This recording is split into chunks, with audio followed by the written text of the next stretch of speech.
সুন্দর করে রেডি হয়ে গেছি আজকে, কারণ আজকে আমার বাবার বাড়িতে একটা অনুষ্ঠান আছে। দুদিন পর ছেলেকে বিয়ে করাতে হবে, কিন্তু আজও পর্যন্ত আমি শাড়ি পরা শিখলাম না। আচ্ছা, আমি কি এমন নাকি আপনারাও কেউ আছেন আমার দলে? বলেন তো, সুন্দরভাবে শাড়ি পরতে পারেন না? যাই হোক, শাড়ি পরে আজকে চলে গিয়েছি উকিল বাবার বাড়িতে। থেকে উঠেই সকালবেলা খাওয়া দাওয়া করে সব কাজ সেরে এখন আমি রেডি হব। তো শাড়ি পরতে পারি না, তাই শাড়ি পরার জন্য চলে যাব আজকে আফশিন মেকওভারে। ছিল শুধু শাড়িই পরবো, সাজার কোনো ইচ্ছেই ছিল না। আমার হাজবেন্ড আজকে আমাকে পার্লারে রেখে আসবে।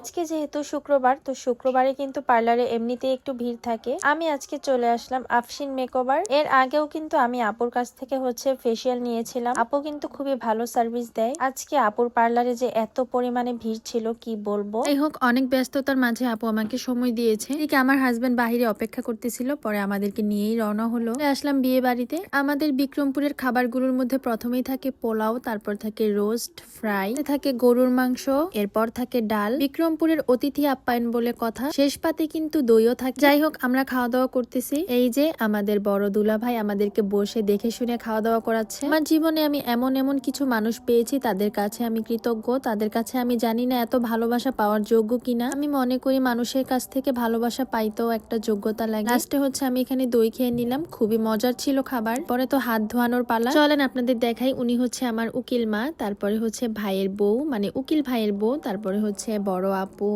আপুর হাজবেন্ড এবং তার মেয়ে। সবাই কিন্তু আমাদের সাথে খুবই আন্তরিক এবং আমাদেরকে খুবই ভালোবাসা দেয়। এদিকে আমার ছেলে খুবই শান্তশিষ্ট হয়ে খাওয়া দাওয়া করতেছে। লাস্ট মুহূর্তে বের হয়ে যাব, তখন বাবার কাছ থেকে বিদায় নিয়ে নিলাম। যদিও অনেক রিকোয়েস্ট করলো আর একটু থাকার জন্য। এরপর কিছুক্ষণ বসে বসে আড্ডা দিলাম, গল্প করলাম। এবার তো বাসায় ফিরতে হবে। আমি বাইরে বের হয়ে গেছি। ওইদিকে আমার ছেলে, আমার হাজবেন্ড বাইক নিয়ে বের হচ্ছে। এখন বাসায় চলে যাব। তো আজকে আমাকে খুব সুন্দর করে এই পার্টি মেকওভারটা করে দিয়েছে আফশিন মেকওভার। ওর কাছে কিন্তু পার্লার ওপেনিং এর ডিসকাউন্ট চলতেছে। অল্প টাকার মধ্যে ভালো ভালো সার্ভিস নিতে পারবেন। আজকের ভিডিওটি আমি এখানেই শেষ করব। সবাই ভালো থাকুন, সুস্থ থাকুন। আল্লাহ হাফেজ। সবাই একটু আমার জন্য দোয়া করবেন।